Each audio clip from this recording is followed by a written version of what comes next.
मुंबई शहर, जिसको एक जमाने में बॉम्बे कहते थे, हमेशा से ही अंडरवर्ल्ड और गैंग क्रिमिनल्स के लिए प्रसिद्ध रहा। एक समय पर इस शहर में दुनिया का सबसे बड़ा डॉन दाऊद इब्राहिम रहता था, लेकिन धीरे धीरे ये शहर बॉम्बे से मुंबई बना। साथ ही इस शहर में अंडरवर्ल्ड और डॉन का नामो निशान मिटने लगा। लेकिन आज फिर समय ने करवट ली और आज फिर एक ऐसी ही बड़ी घटना हुई जिससे 26/11 की तरह पूरे मुंबई को हिलाकर रख दिया। आज मुंबई की सेंट्रल जेल के हाई सिक्योरिटी सेल में कुख्यात गैंगस्टर विक्रम सक्सेना बंद है। वो विक्रम सक्सेना जिसे आज तक इस देश की 29 राज्य की पुलिस ढूंढ रही थी, लेकिन कभी पकड़ नहीं पाई। आज आखिरकार जेल की सलाखों के पीछे है। अब देखना यह है कि क्या मुंबई पुलिस उससे कुछ उगलवा पाएगी या नहीं। आगे क्या होता है जानने के लिए बने रहिए समय तक में। मुंबई सेंट्रल जेल के जेलर की कैबिन में टीवी पर ये न्यूज चल ही रही थी कि तभी बाहर एक पुलिस जिप्सी आकर रुकी और उसमें से आईपीएस ऑफिसर अर्जुन शर्मा निकले। सामने ही जेलर दुबे जी हाथ जोड़कर खड़े थे। अर्जुन ने जेलर से पूछा, उसने कुछ बयान दिया? नहीं सर, बस एक ही रट लगा रखी है उसने। कहता है सारी बातें बस आपसे ही करेगा। सिक्योरिटी का क्या अपडेट है? सर, हाई सिक्योरिटी जेल में रखा है उसे, जिसमें हमने अबू सलीम को रखा था। भूलो मत, वो विक्रम सक्सेना है। आसपास और सिक्योरिटी बढ़ाओ। मुझे 4 पुलिस वाले 24/7 उसकी सेल के आसपास घूमते हुए दिखने चाहिए। सर, आप बेफिक्र रहिए, हर तरफ सिक्योरिटी कैमरे और 24 घंटे का सर्विलांस है। ठीक है, मुझे लेकर चलो उसके पास। सर, आप चाय बिस्किट नहीं लेंगे पहले? दुबे जी पहले काम कर लें, चाय बिस्किट तो खाते रहेंगे। अर्जुन और दुबे सेंट्रल जेल के अंदर दाखिल हो गए, जहां पर पहले एक बड़ा सा कंपाउंड था। वहां पर बहुत सारे कैदी दोपहर की धूप सेक रहे थे। जैसे ही अर्जुन की नजर उन सब पर पड़ी, सब उसे देखकर एक शैतानी स्माइल देने लगे। ये देखकर अर्जुन ने दुबे से पूछा, दुबे जी, मेरे आने के बारे में किस किस को पता है? आला कमान को और बस मुझे। अच्छा ठीक है, यहाँ पर आप इतने सारे कैदियों को संभालने के लिए क्या तैयारी रखते हो? सर, हम बस ये ध्यान रखते हैं कि इन्हें 3 टाइम का खाना मिल जाए और ये आपस में एक दूसरे को जान से न मार दें। बाकी उसके अलावा ये जो करें इनकी मर्जी। दुबे जी, आपसे तो पूरे भारत के हर जेलर को सीखना चाहिए। वाह, क्या सोच है आपकी। Thank you sir. बात करते करते दोनों सेंट्रल जेल का कंपाउंड पार करके अब हाई सिक्योरिटी वार्ड की तरफ बढ़ गए थे। वहां पर चारों तरफ राइफल्स लेकर पुलिस वाले घूम रहे थे। हाई सिक्योरिटी वार्ड को चारों तरफ से छावनी में तब्दील किया हुआ था। चारों तरफ दीवारों पर इलेक्ट्रिक वायर्स लगे हुए थे। अर्जुन और जेलर दुबे को आता देख लाइन से सारे पुलिस वाले उन्हें सैल्यूट कर रहे थे। अर्जुन और जेलर दुबे धीरे धीरे आगे बढ़ते जा रहे थे। बहुत सारे सिक्योरिटी चेकअप से गुजरकर आखिर वो उस सेल के पास पहुंच गए, जहां पर दुबे ने अर्जुन से कहा, लीजिए सर, पहुंच गए हम अपनी मंजिल पर। ठीक है, कुछ होता है तो मैं तुम्हें बुला लूंगा। सर, चालाक आदमी है वो, ध्यान रखना आप। हाँ, शुक्रिया। इसके बाद जेलर दुबे वापस चला गया और अर्जुन आगे बढ़कर विक्रम सक्सेना के हाईटेक सिक्योरिटी सेल के सामने खड़ा हो गया। विक्रम सक्सेना दीवार की तरफ मुंह करके बैठा था और अर्जुन को बस उसकी पीठ दिख रही थी। तभी अर्जुन को एक आवाज आई, अर्जुन सर, क्या आपने भागवत गीता पढ़ी है? मैंने? क्यों पूछ रहे हो? बताइए ना सर। विक्रम ये बोलकर खड़ा हुआ और अर्जुन की तरफ मुड़कर उसकी तरफ बढ़ने लगा। अर्जुन की नजर उसके हाथों पर गई। विक्रम के हाथों में भागवत गीता थी। नहीं, बचपन में पापा सुनाते थे, लेकिन कभी पढ़ी नहीं। यदा यदा ही धर्मस्य ग्लानिर्भवति भारतः अभ्युत्थानम धर्मस्य तदात्मानं सृजाम्यहम्। ये गीता के 4थे अध्याय का 7वां श्लोक है। आपको पता है इसका मतलब? हाँ, कि जब जब धर्म की ग्लानि यानी हानि होगी और अधर्म बढ़ेगा, तब तब श्री कृष्ण धर्म की रक्षा के लिए अवतार बनकर जन्म लेंगे। वाह अर्जुन सर, आपको तो संस्कृत भी अच्छी समझ आती है। आपको पता है ना, महाभारत में अर्जुन को श्री कृष्ण ने जो ज्ञान दिया था, उसकी वजह से अर्जुन महाभारत जीत पाया था। हाँ, महाभारत मैंने पढ़ी है। श्री कृष्ण अर्जुन सबके बारे में पढ़ा है। फिर आपका सारथी कहाँ है अर्जुन सर? मतलब, ये क्या बकवास बातें कर रहे हो? मुझे जिस चीज के लिए बुलाया वो बताओ। मैं यहाँ पर तुमसे भगवत गीता या महाभारत पर ज्ञान लेने नहीं आया हूँ। मुझे गैंगस्टर से तो कम से कम ये ज्ञान लेने की जरूरत नहीं। क्यों सर, गैंगस्टर इंसान नहीं होते क्या? या सारी इंसानियत आप जैसे वर्दी वाले लोग या फिर उन मंदिरों में घूमने वाले पंडितों के पास ही होती है? हम भी इन सब बातों का उतना ही ज्ञान रखते हैं, बस हमारा और आपका रास्ता अलग है। लेकिन हमारी मंजिल एक ही है। तुम्हारी और मेरी मंजिल अलग है। तुम एक खूंखार गैंगस्टर हो जिसने अपनी पूरी जिंदगी में ना जाने कितने लोगों को मौत के घाट उतारा है, कितने ही परिवारों के घर उजाड़े हैं, कितने ही बच्चों को अनाथ किया है। मैं तुम्हारे जैसा बिल्कुल नहीं हूं। हाँ, आप मेरे जैसे बिल्कुल नहीं है सर, लेकिन आपकी पुलिस ने भी ना जाने कितने ही फेक एनकाउंटर किए हैं, जिसकी वजह से ना जाने कितने बच्चे अनाथ हुए हैं, कितने घर उजड़े हैं। इसलिए आप और मेरे रास्ते अलग हैं, लेकिन मंजिल एक ही है। हम दोनों को ही अपने अपने पापों की सजा मिलेगी। मेरा तो पता नहीं, पर तुम्हारे पाप खत्म हो गए हैं। अब तुम्हें सजा तो मिलेगी, और सजा की शुरुआत इस जेल से होगी। पर सर, मेरे पाप अभी खत्म नहीं हुए। मेरे निशाने पर 5 लोग और हैं, जिन्हें मारे बिना मुझे चैन नहीं आएगा। क्या बकवास है? मैं कोई बकवास नहीं कर रहा, सच बोल रहा हूँ। ठीक 1 महीने में शहर के टॉप 5 बिजनेसमैन मर जाएंगे। और ये सब तुम यहां बैठकर करोगे? कैसे? तुम्हें पता है यहां से तुम अब जिंदगी भर नहीं निकल सकते। विल मेक श्योर कि तुम पूरी जिंदगी यहीं सड़ते रहो। विक्रम सक्सेना को आज तक उसकी मर्जी के बिना कोई नहीं पकड़ पाया अर्जुन सर। पहली बार इस देश की किसी जेल में बंद हूं, क्योंकि वो भी मेरी मर्जी है। हर मुजरिम को यही भ्रम होता है। तुम भी यही भ्रम पाल कर पड़े हो अब इस जेल में। ठीक है, मुझे जो बोलना था मैंने बोल दिया। अब ये मत बोलना कि विक्रम सक्सेना ने आपको पहले बताया नहीं। तुम्हें क्या लगता है तुम यहां पर बैठे बैठे कुछ भी बोलोगे और मैं तुम्हारी बातों पर यकीन कर लूंगा? बिल्कुल नहीं। वैसे भी मेरे पास ये फालतू की बकवास के लिए टाइम नहीं है। अगली बार जब तुम्हारे पास सच्ची इंफॉर्मेशन हो और तुम ये बताना चाहो कि तुमने वो सारे जुर्म कैसे किए और क्यों किए, तब बुलाना मुझे। मैं आ जाऊंगा, लेकिन ऐसी बकवास बातें दोबारा नहीं सुननी मुझे। ये बोलकर अर्जुन वहां से चला गया और बाहर जाने लगा। तभी उसका फोन रिंग किया। अर्जुन ने फोन उठाया और कहा, हेलो। Hello sir. हाँ तांबे, बोल, क्या हुआ? सर, वो बिजनेसमैन राजेश मेहता की लाश उनके ऑफिस में मिली है। राजेश मेहता? Tech tycoon? जी सर, वहीं जो इस बार मुंबई के टॉप 5 बिजनेसमैन की लिस्ट में था। आप जल्दी यहाँ जाइए। हाई प्रोफाइल केस है। हाँ हाँ, मैं आता हूँ। अर्जुन ने फोन रखा और हैरानी से पीछे गलियारे में देखा, जहां पर उसे विक्रम की आवाज गूंजती सुनाई दी, जिसे वो अभी भी वही श्लोक बोल रहा था। यदा यदा हि धर्मस्य ग्लानिर्भवति भारतः अभ्युत्थानं धर्मस्य तदात्मानं सृजाम्यहम्। आखिर अब अर्जुन क्या करेगा और कैसे सुलझाएगा ये गुत्थी? कैसे अर्जुन रोकेगा विक्रम सक्सेना का ये मास्टर प्लान? आगे क्या होगा, ये सुनने के लिए सुनते रहिए कुकू एफएम की ये सीरीज।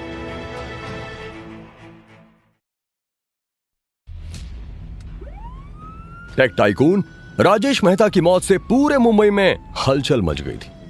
अर्जुन को जिप्सी में जाते जाते 2 बार मुंबई कमिश्नर का फोन आ चुका था। अर्जुन गाड़ी चलाते हुए खुद से बात कर रहा था। आखिर ये विक्रम का प्लान क्या है?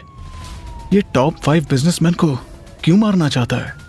ये सोचते सोचते अर्जुन को पता ही नहीं चला कि वो कब टेक टाइकून राजेश मेहता के शानदार दफ्तर पहुंच गया था। वो उसके ऑफिस में घुसा, जहां पर राजेश मेहता की लाश अभी भी उसी पोजीशन में थी। राजेश मेहता की लाश चेयर पर थी, लेकिन उनका सर सामने टेबल पर झुका हुआ था। अर्जुन पूरे ऑफिस का मुआयना कर रहा था और उसको देख रहा था। तभी बगल में इंस्पेक्टर तांबे आया और बोला, सर, फॉरेंसिक को बुला लिया है। बॉडी को सबसे पहले किसने देखा था? सर, राजेश मेहता की असिस्टेंट जारा ने। कहाँ है वो? बैठा कर रखा है उसको। पूछताछ की थी मैंने, लेकिन उसका कहना है कि उसने किसी को ऑफिस में आते हुए नहीं देखा। आज ऑफिस में सारे स्टाफ की छुट्टी थी, बस कुछ लोग ही थे। अच्छा, और कुछ? नहीं सर, चेहरे से तो बिल्कुल ऐसी बैठी है जैसे उसे बिल्कुल भी दुख नहीं कि उसका बॉस मर गया। उससे ज्यादा दुख तो ऑफिस के चपरासी को था। अच्छा, उसकी सेक्रेटरी पक्का कुछ छुपा रही है। ये बोलते हुए अर्जुन ने आगे बढ़कर दोनों हाथों में ग्लव्स पहन लिए और राजेश मेहता की बॉडी की जांच करने लगा। ये बॉडी नीली पड़ गई है, पक्का जहर देकर मारा गया है। एक काम करो, ऑफिस की सारी सीसीटीवी फुटेज चेक करो और डॉक्टर को बोलना कि पोस्टमार्टम करते हुए सबसे पहले लैब में ये टेस्ट करे कि बॉडी में जहर कौन सा है। ठीक है, मैं बॉडी को जल्दी लैब भेजता हूँ। ये बोलकर अर्जुन ने ग्लव्स उतारकर बगल में डस्टबिन में डाल दिए। डस्टबिन में ग्लव्स डालते हुए उसकी निगाह डस्टबिन के अंदर एक बड़े से दवाई के पैकेट पर पड़ी। अर्जुन ने हाथ डालकर वो पैकेट निकाला। उसे देखते हुए बगल में खड़े तांबे ने पूछा, क्या है सर? हमारे राजेश मेहता इससे बुढ़ापे में जवानी का मजा ले रहे थे। मतलब सर? वियाग्रा की गोलियों का पैकेट है, इसको भी लैब भेजना और चेक करवाना, कहीं जहर इन दवाइयों में तो नहीं था। ठीक है सर। और वो जो सेक्रेटरी है उसको बोलो कि कल सुबह अपना बयान देने के लिए थाने आकर मिले मुझसे। ठीक है सर। जय हिंद। अर्जुन मेहता के ऑफिस से नीचे उतरा और आकर अपनी जिप्सी में बैठ गया और उसने जिप्सी स्टार्ट की और वहां से चला गया। बॉम्बे 1990, जहां एक तरफ भारत की आर्थिक राजधानी बॉम्बे में उस समय गैंगवार, अवैध वसूली, वर्चस्व की लड़ाई के चलते आम लोगों का जीवन मुश्किल हो गया था। अपनी रफ्तार के लिए दुनिया भर में पहचान रखने वाली बॉम्बे को गैंगस्टर्स की वजह से काफी बदनामी का सामना करना पड़ रहा था, जिसकी वजह से पुलिस और प्रशासन को इन गैंगस्टर्स से निपटने के लिए नो टॉलरेंस पॉलिसी अपनानी पड़ी थी, जिसमें बदमाशों को गिरफ्तार करने की बजाय पुलिस ने उनका एनकाउंटर करना ही बेहतर समझा। ऐसे में बॉम्बे के माटुंगा इलाके में एक परिवार में विक्रम सक्सेना भी पल रहा था और उसके ख्वाब भी जल्द ही पूरी बंबई नगरी पर राज करने के थे। विक्रम के पापा सुधीर माटुंगा सड़क किनारे सब्जी की दुकान लगाते थे, जहां पर विक्रम भी अपने पापा की मदद करता था। सुन बेटा, इन सब्जियों पर हल्का हल्का पानी डालता रहे। पापा, मेरे को 2 रुपए चाहिए थे। क्या करेगा 2 रुपए का तू? वो अमिताभ बच्चन की शान लगी है सिनेमा में, सब जा रहे हैं देखने, मुझे भी देखनी है।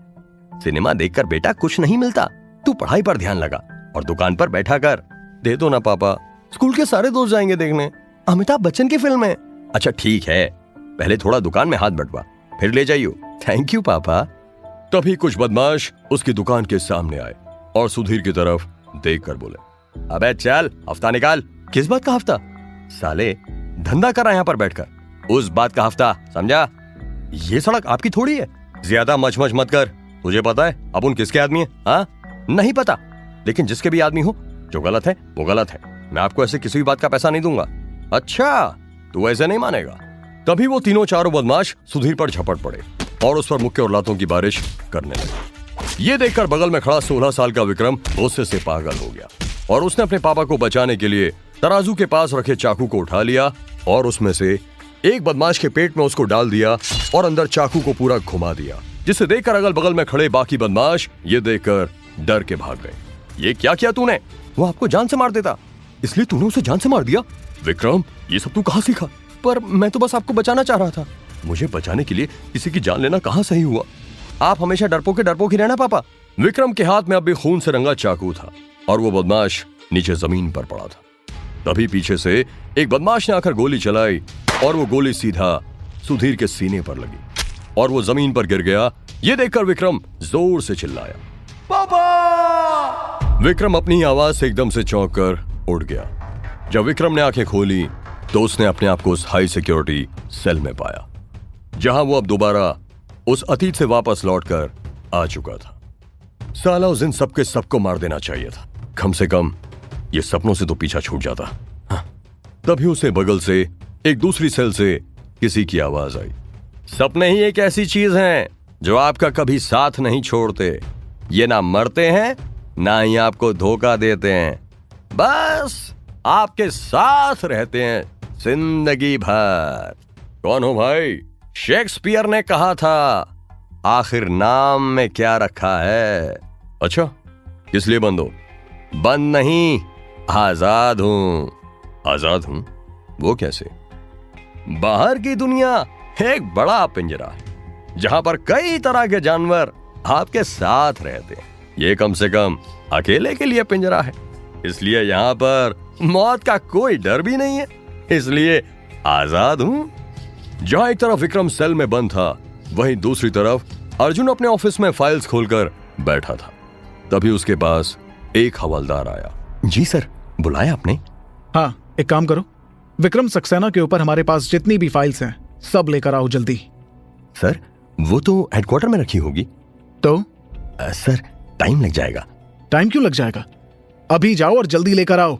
मुझे अगले 2 घंटे में विक्रम सक्सेना का पूरा बायोडेटा मेरी टेबल पर चाहिए। ये सुनकर वहां से हवलदार जल्दी निकल गया। तभी अर्जुन का फोन बजा। अर्जुन ने फोन उठाया और बोला, हाँ तांबे, बोल। सर, वो राजेश मेहता की पोस्टमार्टम रिपोर्ट आ गई है, उसको जहर देकर ही मारा गया है। कौन सा जहर? सर, ये बिल्कुल नया जहर है, आज तक किसी ने भी इसका नाम नहीं सुना, ना डॉक्टर्स को इसके बारे में कुछ भी पता है। जहां एक तरफ अर्जुन इस बात को सुनकर चौंक गया था, वहीं दूसरी तरफ विक्रम सक्सेना अपनी सेल में बैठकर भागवत गीता पढ़ रहा था। तभी उसको किसी के कदमों की आहट आई और उसने पीछे मुड़कर देखा तो एक हाथ आया जिसने उसकी सेल में एक पार्सल खिसका दिया। विक्रम उठकर गया और उसने वो पार्सल उठा लिया। वो उसे देखकर मुस्कुराने लगा। आखिर क्या था उस पार्सल में, और अब अर्जुन कैसे पता करेगा कि आखिर वो जहर क्या है, और कैसे अर्जुन बाकी के 4 बिजनेसमैन को विक्रम के इस मायाजाल से बचाएगा। ये जानने के लिए सुनते रहिए कुकू एफएम की इस सीरीज को।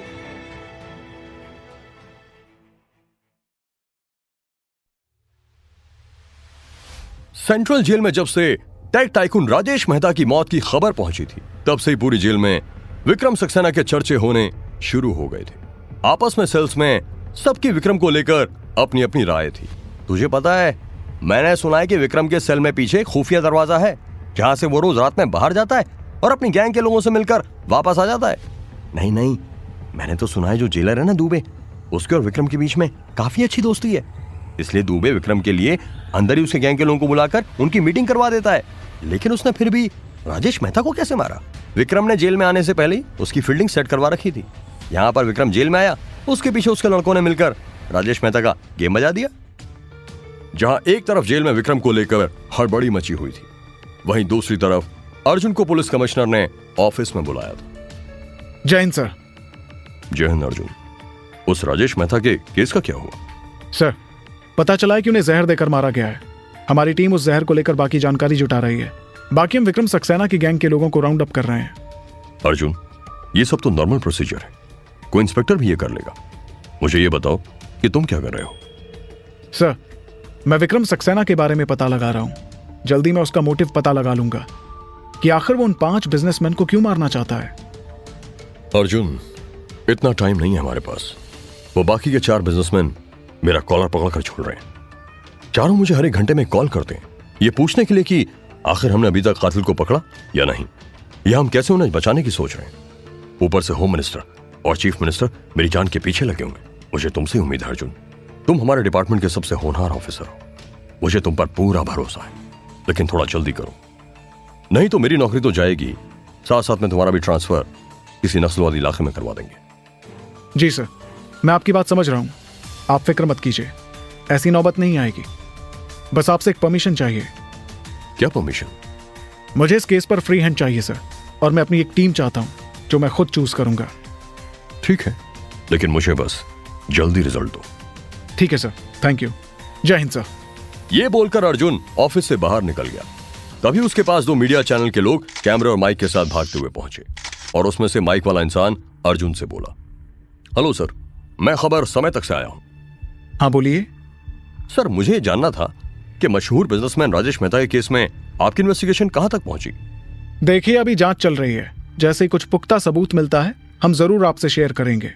सर, हमें यह भी पता चला है कि कुख्यात गैंगस्टर विक्रम सक्सेना का इस मौत के पीछे हाथ है।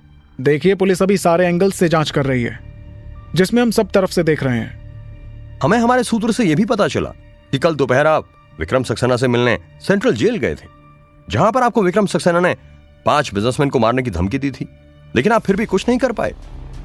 ये सब झूठ और बकवास है, ऐसा कुछ नहीं हुआ है। आप जाइए यहां से बाहर, interview is over. Sir, Janata live देख रही है, आप हमें बताइए, आखिर टाइकून ट्रेवल्स के पीछे का सच क्या है? क्या सच में आपको गैंगस्टर विक्रम सक्सेना ने यह चुनौती दी है कि वो अगले 1 महीने में टॉप 5 बिजनेसमैन को मौत के घाट उतार देंगे, जिसमें से राजेश मेहता का वो कल कत्ल कर चुके हैं? बताइए सर। ये सब बकवास है, आप जाइए यहां से, नहीं तो मुझे पुलिस को बुलवाकर आपको यहां से बाहर निकलवाना पड़ेगा। ये बोलते हुए अर्जुन वहां से गुस्से में चला गया। वहीं दूसरी तरफ हाई सिक्योरिटी सेल में विक्रम सक्सेना के पास गार्ड खाना लेकर आया और बोला, ये लो, खा लो। विक्रम प्लेट में सब्जी रोटी की तरफ देखकर बोला, भिंडी की सब्जी? हाँ, अब इस जेल में बिरयानी तो मिलेगी नहीं। नहीं, मुझे बिरयानी चाहिए भी नहीं, भिंडी की सब्जी मेरी फेवरेट है। बचपन में हमारी सब्जी की दुकान पर जब मैं पापा के साथ बैठता था तो रात तक जो सब्जी बच जाती थी, पापा वही सब्जी लाकर घर में मम्मी को देते थे, और फिर घर में रात का खाना वही बनता था। इसलिए मैं हर दिन भगवान से प्रार्थना करता था कि भगवान रात तक दुकान पर भिंडी की सब्जी कोई ना खरीदे। फिर भगवान तुम्हारी सुनते थे? कभी कभी। जिस दिन सुन लेते थे उस दिन मैं खुशी खुशी खाना खाकर सोता था और ना माटुंगा में एक मिठाई वाला भी बैठता था। ना जाने अब बैठता होगा या नहीं, लेकिन उसकी दुकान का बेसन का लड्डू बहुत पसंद था मुझे। अब तो खाए हुए भी पता नहीं कितने साल हो गए। अर्जुन साहब को पता चला ना तू लड्डू के सपने देख रहा है यहां बैठकर, तो वो तुझे बारूद के लड्डू खिला देंगे। और अगर मुझे बेसन के लड्डू नहीं मिले तो वही बारूद कल सुबह तुझमें से निकलेगी, समझा? मैं मंगवाता हूं। ये बोलकर वहां से गार्ड चला गया और विक्रम भिंडी की सब्जी और रोटी खाने लगा। वहीं दूसरी तरफ अर्जुन अपने ऑफिस में गुस्से में बैठा था। तभी उसके पास तांबे आया और बोला, सर। हाँ तांबे। सर, आपने बोला था ना वो जहर का पता लगाने के लिए किसी को ढूंढो। हाँ, कोई मिला? हाँ सर, एक फॉरेंसिक एक्सपर्ट मिली, लेकिन क्या? सर, वो थोड़ी दिमाग से हटेली है। मतलब? सर, उसका काम करने का तरीका सबसे अलग है, जिसकी वजह से 5 जगह से उसका ट्रांसफर हो चुका है। अब यहाँ पर उसका ट्रांसफर हुआ है, लेकिन फॉरेंसिक एकेडमिक्स में देश के टॉप लोगों में आती है। हाँ तो चलेगी मुझे फर्क नहीं पड़ता कितनी दिमाग से हटेली है। वैसे भी मैं भी कौन सा ठीक हूं दिमाग से। पूरे डिपार्टमेंट में मेरे काम के तरीके की वजह से मुझे भी लोग पागल ही बोलते हैं। हाँ सर, ये तो सच बोला आपने। अच्छा, सॉरी सर, मैंने तो बस सुना है। बकवास मत करो और जाओ लेकर आओ उसे। थोड़ी देर में ऑफिस में नैना तांबे के साथ दाखिल हुई और आकर चेयर पर बैठ गई और अर्जुन से बोली, इस कमरे की सफाई नहीं होती क्या? रोज होती है, मैं खुद करवाता हूँ। एक्चुअली मुझे भी सफाई पसंद है, इसलिए ये जगह बहुत साफ होती है। नहीं है, बिल्कुल भी साफ नहीं है यहाँ। पीछे दीवार पर 4 मकड़ी के जाले हैं, वो भी 15 इंच बड़े। आपकी चेयर के नीचे बिस्किट का खाली रैपर पड़ा है और पीछे फाइल्स पर 5 साल की धूल जमी है।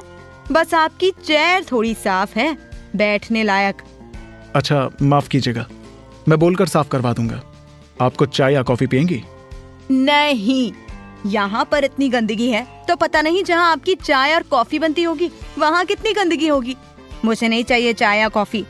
अच्छा ठीक है, आपने जहर का पता लगाया? हाँ, लगा लिया है। वो जहर इंडिया में नहीं बना है। उसे जिस पौधे से बनाया है वो इंडिया में उगता नहीं है, वो अफ्रीका में मिलता है। उसके बारे में और क्या क्या पता लगा? तभी नैना की घड़ी बजने लगी और नैना घड़ी देखकर उठ गई। मेरा कुछ अर्जेंट काम है, बाकी की बातें मैं आपको कल सुबह ऑफिस में आकर बताती हूँ। कल सुबह नहीं, अभी जानना है मुझे। जो भी आपका काम है वो आधा घंटा वेट कर सकता है। नहीं कर सकता, मैं कल सुबह ऑफिस में आकर बताऊंगी। Bye, good night. ये बोलकर नैना वहां से निकल गई और अर्जुन उसे जाता हुआ देखता रहा। बड़ी अजीब पागल लड़की है। सर, मैंने तो बोला ही था। अच्छा ये सब छोड़ो, तुम एक काम करो, उन 4 बिजनेसमैन को पुलिस की सिक्योरिटी में ले लो और उन पर 24/7 Z+ सिक्योरिटी कवर दो। ओके? ठीक है सर, जय हिंद। तांबे अर्जुन को सलाम करके उसके ऑफिस से बाहर निकला। तभी अर्जुन के फोन पर उसको एक कॉल आया। अर्जुन ने फोन उठाया और बोला, हेलो। आप गलत लोगों पर नजर रख रहे हैं अफसर। कौन बोल रहा है? हेलो। इतनी देर में फोन कट गया। आखिर अर्जुन को फोन किसने किया था और वो अर्जुन से क्या बोलना चाह रहा था? क्या अर्जुन बाकी के 4 बिजनेसमैन को विक्रम से बचा पाएगा या फिर अर्जुन विक्रम से हार जाएगा? ये जानने के लिए सुनते रहिए कुकू एफएम की ये सीरीज।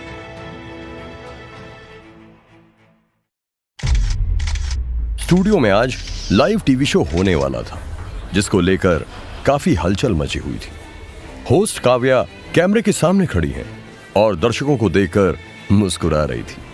उसने कैमरे की ओर देखा और कहा, स्वागत है आपके अपने शो में बिजनेस का सितारा। आज हमारे साथ हैं business tycoon mister M Deshmukh. आज हम जानेंगे उनकी सफलता की अनसुनी कहानियाँ। आज हम उनके शानदार करियर और फ्यूचर प्लान्स के बारे में डिस्कस करेंगे। Thank you. आज यहाँ आकर मुझे खुशी हो रही है। मेरे करियर की शुरुआत एक छोटे से बिजनेस से हुई थी और आज जब मैं पीछे मुड़कर देखता हूँ तो अपने आप पर बहुत प्राउड फील करता हूँ कि हमने कितनी ऊंचाइयां छुई हैं। आपकी सक्सेस और आपकी जर्नी आज की पीढ़ी के लिए काफी इंस्पिरेशनल है, लेकिन क्या आप हमारे दर्शकों को अपनी फ्यूचर में होने वाले प्रोजेक्ट्स के बारे में कुछ बता सकते हैं? जी बिल्कुल, हम एक नए इनिशिएटिव पर काम कर रहे हैं जो न केवल मुंबई की गरीबी को कम करेगा बल्कि यहाँ पर झुग्गी झोपड़ी में रहने वाले लोगों का आने वाला कल भी बदलेगा, जिससे हमारा देश भारत और हमारा शहर मुंबई काफी तरक्की करेगा। ये बोलते हुए अचानक से मिस्टर देशमुख जोर जोर से खांसने लगे और उनका चेहरा पीला पड़ने लगा। ये देखकर सामने से एंकर काव्या ने उनसे पूछा, mister Deshmukh, are you alright? मुझे ठीक नहीं लग रहा। अचानक मिस्टर देशमुख का चेहरा दर्द से सूज गया और चेहरे की मसल्स तनने लगी और उनके माथे पर गहरी सिलवटें उभर कर उठने लगी।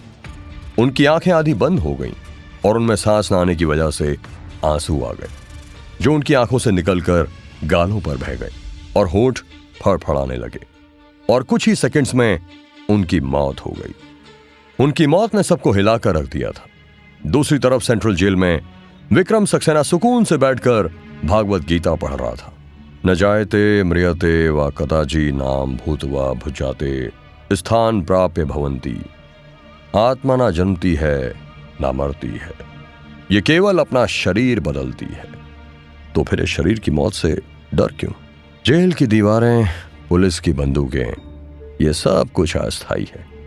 आत्मा तो शाश्वत है। अगर आत्मा अमर है तो मौत का डर कैसे हो सकता है? मेरा असली अस्तित्व तो इन दीवारों के पार भी जारी रहेगा। मैं यहां हूं, लेकिन मेरा लक्ष्य पूरा होकर रहेगा। 2 डाउन 3 मोर टू गो। ये बोलकर विक्रम सक्सेना जोर जोर से हंसने लगा और उसकी आवाज पूरी जेल में गूंज रही थी। एक तरफ विक्रम जेल में बंद था, वहीं दूसरी तरफ स्टूडियो में अर्जुन और नैना पहुंच गए थे, जहां वो डॉक्टर और पुलिस ऑफिसर से भरे कमरे में मिस्टर देशमुख की डेड बॉडी की जांच चल रही थी। नैना बोली, मैंने आज तक इस तरह का केस नहीं देखा। It is a cold hearted murder. तुम्हें कैसे पता कि ये मर्डर है? ये कुछ और भी तो हो सकता है। I am damn sure Arjun, और मैं ये तुम्हें प्रूफ भी कर दूंगी। एक काम करो, फिर इस बॉडी को फौरन टेस्ट करने के लिए लैब लेकर चलो। हमें ये मिस्ट्री जल्द से जल्द सॉल्व करनी होगी। ये बोलकर अर्जुन और नैना स्टूडियो से कार में बैठे और उनके पीछे पीछे एम्बुलेंस में मिस्टर देशमुख की डेड बॉडी को रखा गया और दोनों गाड़ियां नैना की लैब की तरफ चल दी। वहां पहुंचकर नैना को मिस्टर देशमुख की बॉडी पर एक डिवाइस मिला। उसने उसकी जांच करना शुरू कर दिया। नैना कंप्यूटर से उस डिवाइस को वायर से कनेक्ट करके देखने लगी और फिर कंप्यूटर पर कुछ फाइल्स खोलने लगी। तभी एकदम से उसकी आंखें बड़ी हो गई और उसने अर्जुन से कहा, अर्जुन, मेरा शक सही था। ये डिवाइस अमेरिका का हाईटेक बायोमेट्रिक सेंसर है। ये मिस्टर देशमुख की हेल्थ की हर छोटी से छोटी डिटेल को रिकॉर्ड कर रहा था। तो इसका मतलब है कि हमें पता चल सकता है कि उनकी तबीयत अचानक क्यों बिगड़ी। एग्जैक्टली। और देखो, डेटा में एक अजीब किस्म के वायरस का सिग्नल मिल रहा है। मुझे लगता है ये वायरस ही उनके हार्ट अटैक का रीजन है। मतलब? मैं समझा नहीं। और अगर वायरस ही था तो स्टूडियो में बैठे बाकी लोगों को क्यों नहीं हुआ कुछ? क्योंकि मिस्टर देशमुख को एक अजीब किस्म की बीमारी थी जो 10 करोड़ लोगों में एक को होती है। ये बहुत रेयर बीमारी है। भारत में भी हार्डली 10 लोगों को ही है। ये वायरस उस बीमारी वाले इंसानों के लिए स्पेशली बनाया गया था ताकि जब इस वायरस को रिलीज किया जाए तो इससे बस मिस्टर देशमुख की मौत हो, क्योंकि बाकी 9 लोग जो हैं वो मुंबई में रहते नहीं हैं, इसलिए इससे किसी और इंसान को कोई हार्म ना पहुंचे। यानी ये प्लानिंग बहुत सोच समझ कर की गई थी। But how is it possible? ऐसा वायरस कोई कैसे बना सकता है? क्या मतलब है कैसे? साइंस ने आज के जमाने में बहुत नए नए इन्वेंशंस कर लिए हैं। किसी ने इसे भी इन्वेंट कर लिया होगा। डॉक्टर का काम होता है जान बचाना, ना कि जान लेना। और साइंटिस्ट लोगों का काम होता है नए नए इन्वेंशन को जन्म देना, ना कि किसी को मौत के घाट सुला देना। लेकिन फॉर योर काइंड इन्फॉर्मेशन, सारे डॉक्टर और साइंटिस्ट ऐसे नहीं होते। हाँ, तुम तो बहुत अलग हो, मैं जान चुका हूँ। नैना ये बात सुनकर कुछ नहीं बोली और वो फिर से कंप्यूटर की तरफ देखकर अपनी बात को कंटिन्यू करते हुए बोली, इस वायरस बनाने के लिए उन्होंने मिस्टर देशमुख की बॉडी के हिसाब से एग्जैक्टली ऐसा वायरस बनाया जो उनकी बॉडी पर ही असर दिखाए। कैसे? देखो, इस वायरस ने सबसे पहले मिस्टर देशमुख की बॉडी की नॉर्मल इम्यूनिटी सिस्टम को बाईपास किया और जैसे ही मिस्टर देशमुख की बॉडी ने इस वायरस का सामना किया, उनकी इम्यून सिस्टम पर वायरस ने हमला शुरू कर दिया, जिसमें सबसे पहले इसने उनके लंग्स में फ्लूइड भरा और इससे उन्हें सांस लेने में परेशानी होने लगी और उनका चेहरा पीला पड़ने लग गया। फिर उसने उनके ब्लड को गाढ़ा बनाना शुरू किया, जिसकी वजह से धीरे धीरे उनकी बॉडी में क्लॉट्स बनने लगे और फिर उनकी मौत हो गई। तो इसका मतलब यह है कि इस वायरस को खास तरीके से किसी बड़ी लैब में डिजाइन किया गया होगा। Yes, you are right. किसी ने जानबूझकर इसे डिजाइन किया ताकि मिस्टर देशमुख को ही निशाना बनाया जा सके, और इसके लिए उन लोगों ने मिस्टर देशमुख की हेल्थ रिकॉर्ड पर एक्सेस पा लिया था। इसका मतलब इसमें कोई मिस्टर देशमुख का अंदर का आदमी मिला हुआ है और ये सब लाइव टीवी पर हुआ। इसका मतलब है कि इससे विक्रम पब्लिकली एक बड़ा मैसेज देना चाहता था। क्या मास्टर प्लान है इस विक्रम का? इसने देशमुख को मार भी दिया और सबको डरा भी दिया। सही कहा तुमने, था तो ये साले का मास्टर स्ट्रोक। अब हमें बस ये पता लगाना होगा कि आखिर विक्रम ने ये सब किया कैसे और कौन कौन इस साजिश में उसके साथ मिला हुआ था। वैसे हमारे पास काफी सारी फाइलें हैं, लेकिन इस मौत के खेल को रोकने के लिए हमें एक ठोस क्लू की तलाश है जिससे मौत का खेल यहीं रुक सके। वो दोनों बात कर ही रहे थे कि वहां पर लैब में तांबे और इंस्पेक्टर विक्रांत भी आ गए। उन्होंने अर्जुन को सैल्यूट किया और तांबे ने कहा, सर बाहर पूरा मीडिया खड़ा हुआ है, सबको जवाब चाहिए। अगर हमने जल्दी इस मौत के पीछे का रीजन पता नहीं किया तो कुछ ही दिनों में आम जनता भी मीडिया के साथ बाहर खड़ी हो जाएगी। अर्जुन सर, हमें जल्दी कुछ करना पड़ेगा। ये विक्रम की लिस्ट में दूसरा बिजनेसमैन था। अब इससे पहले कि विक्रम अपने काम में सक्सेसफुल हो जाए, हमें उसके इस खेल को रोकना होगा। हाँ, ठीक कह रहे हो तुम दोनों। हमें सबसे पहले इस वायरस के सोर्स का पता लगाना होगा और साथ ही ये पता लगाना होगा कि मिस्टर देशमुख की उस रेयर बीमारी के बारे में किस किस को पता था। इसके लिए हमें मिस्टर देशमुख की हाल फिलहाल की मूवमेंट्स और उनके सारे कॉन्टैक्ट्स की अच्छे से जांच करनी होगी। ठीक है सर, मैं और तांबे इसके लिए मिस्टर देशमुख के ऑफिस और घर के लोगों से पूछताछ करके आते हैं। याद रखना, हर एक लिंक, हर एक नाम, हमें हर उस इंसान को ट्रैक करना होगा जो मिस्टर देशमुख की जिंदगी में शामिल था। सबसे पूछताछ करना। I want a proper report. इसके बाद विक्रांत और तांबे ने अर्जुन को सैल्यूट किया और वो दोनों मिस्टर देशमुख की मौत के पीछे का राज जानने के लिए निकल गए। आखिर क्या राज है इन बिजनेसमैन की मौत के पीछे और आगे क्या होगा, जानने के लिए सुनते रहिए ये सीरीज कुकू FM पर।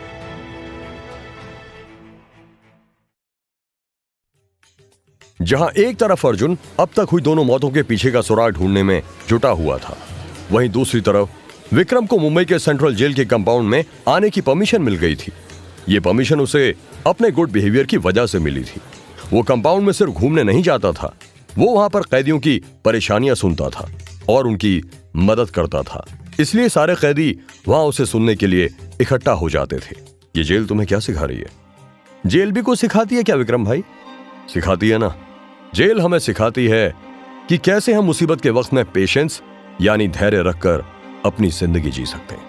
सारे कैदियों की आंखें विक्रम पर टिकी हुई थी। विक्रम गीता अपने हाथ में पकड़े हुए बैठा था। वो आगे बोला, क्या तुम जानते हो, महाभारत सिर्फ युद्ध की कहानी नहीं है, बल्कि ये हमें जीवन की गहरी सीख देती है।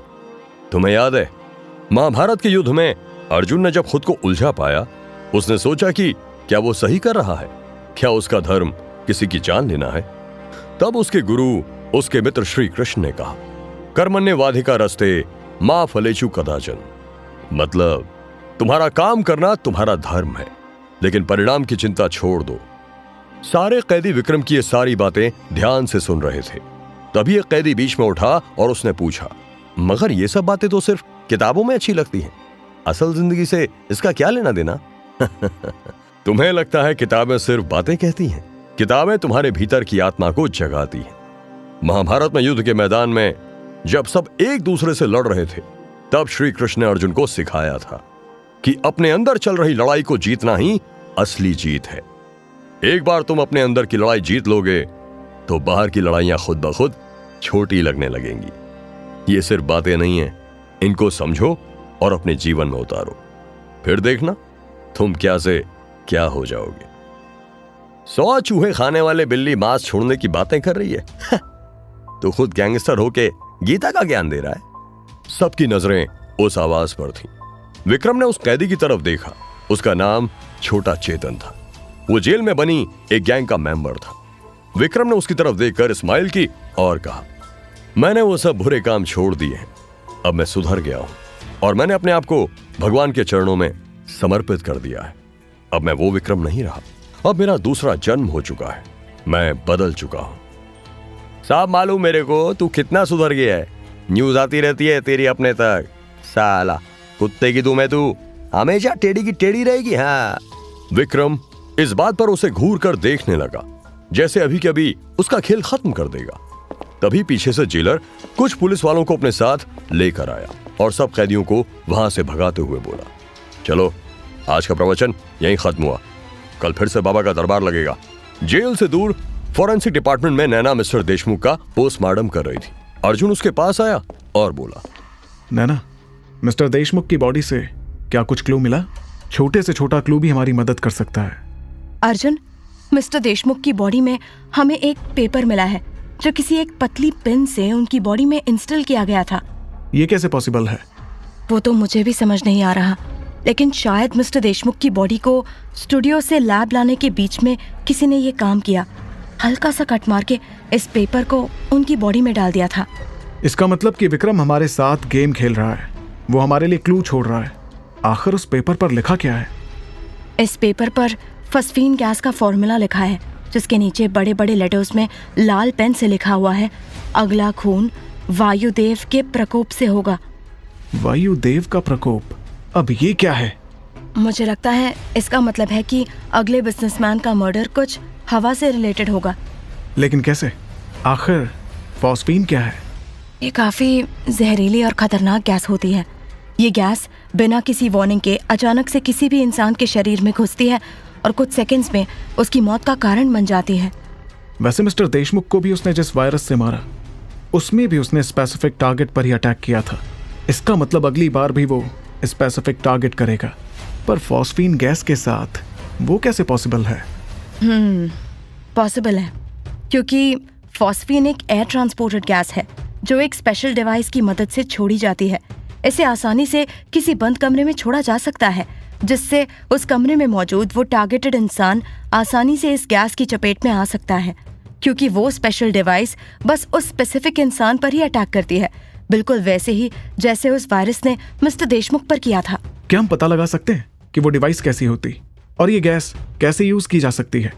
या फिर अगर हम ये पता लगा सकें कि ये गैस किस तरह से काम करती है, जिससे कि हम अगले टारगेट को इसके बारे में वार्न कर दें? इस गैस की पहचान करना मुश्किल होता है क्योंकि इसकी कोई अपनी स्मेल नहीं होती है और ये कुछ ही सेकंड्स में मौत का कारण बन जाती है। अर्जुन, एक और बात है, मिस्टर देशमुख की बॉडी पर हमें एक खास निशान मिला है। उनके शरीर पर गर्दन के पास कुछ नंबर्स और अजीब से कोड्स लिखे हुए थे। मुझे लगता है जिसने भी ये पेपर उनकी बॉडी में डाला था, उसी ने ये कोड भी उनके गले पर लिखे थे। देखने से तो ये कोई सीक्रेट नंबर लग रहे हैं। मुझे लगता है कि ये सीक्रेट कोड इन सभी बिजनेसमैन से जुड़ा हुआ हो सकता है। हाँ, तुम सही कह रही हो, ये पॉसिबल है। तुम मुझे वो सीक्रेट कोड दो, मैं उसके पीछे का राज पता करता हूँ। नैना ने उस सीक्रेट कोड की फोटो लेकर अर्जुन को भेज दी और अर्जुन वहां से फौरन उस सीक्रेट कोड का पता लगाने निकल गया। अर्जुन ने लैब से बाहर निकलते हुए इंस्पेक्टर विक्रांत को फोन किया और कहा, हेलो विक्रांत, मैं तुम्हें एक सीक्रेट कोड की फोटो व्हाट्सएप कर रहा हूँ। तुम जल्दी से ये पता लगाओ कि आखिर ये है क्या। ठीक है सर। और तांबे को बोलो जाकर बाकी के तीनों बिजनेसमैन से बोले कि वो अपना सारा सामान पैक करके पुलिस सेफ हाउस आ जाए। जब तक ये केस सॉल्व नहीं होता, उनका बाहर रहना खतरे से खाली नहीं है। ठीक है सर, जय हिंद। अर्जुन अपने घर में चला गया था। वो बहुत थक गया था, इसलिए उसने शावर लेना बेहतर समझा। वो शावर के नीचे खड़ा था, तभी उसका फोन बजा। वो बाहर आया तो उसने देखा फोन पर विक्रांत था। हाँ विक्रांत, कुछ पता चला? जी सर, वो सीक्रेट कोड और वो नंबर्स आज से 20 साल पहले मुंबई में हुए सबसे बड़े स्कैम से रिलेटेड है, जिसमें आज तक किसी को दोषी नहीं पाया गया है। कैसा स्कैम? सर, मैंने रिसर्च की तो पता चला कि 20 साल पहले ये पांचों बिजनेसमैन पूरी मुंबई में एक बड़े पैमाने पर हुए लैंड एक्विजिशन स्कैम में शामिल थे। इस घोटाले में इन लोगों ने बड़े पैमाने पर गरीबों की जमीनें हड़प ली थी, जिसकी वजह से इस घोटाले में कई गरीब परिवारों की जिंदगियां बर्बाद हो गई थी। लेकिन उस समय के मुंबई कोर्ट के जज ने इन बिजनेसमैनों को क्लीन चिट दे दी थी और कहा था कि इन्होंने वो जमीनें लीगली ली हैं। बाद में पता चला था कि वो जज भी इन लोगों का दोस्त था। पर इस पूरे केस की सबसे खतरनाक बात ये थी कि बर्बाद हुए परिवारों के कई सारे लोगों ने एक साथ सुसाइड कर लिया था। लेकिन उसके बाद भी ये खबर ना मीडिया के कानों तक आई थी और ना ही पब्लिक के। ये सुनकर अर्जुन का सिर घूम गया था। तो इसका मतलब ये मर्डर विक्रम की कोई पर्सनल रिवेंज स्टोरी नहीं है, बल्कि ये एक बड़े लेवल पर करप्ट लोगों से बदला लेने का तरीका है। लेकिन मेरी ये बात समझ में नहीं आई कि आखिर विक्रम जैसा गैंगस्टर जो खुद इतने क्राइम्स कर चुका है, वो किसी को सजा कैसे दे सकता है? सर, ये जानने के लिए थोड़ा और इन्वेस्टिगेट करना पड़ेगा। ठीक है, वैसे ये बताओ उस केस में वो जज कौन था? शायद उससे कुछ पता चले। सर, रुक क्यों गए? बोलो भी, कौन था वो जज? सर, वो जज आपके पापा थे, मिस्टर वरुण शर्मा। आखिर अर्जुन अब कैसे सुलझाएगा इस घोटाले का राज? क्या अर्जुन विक्रम के मंसूबों पर पानी फेर पाएगा?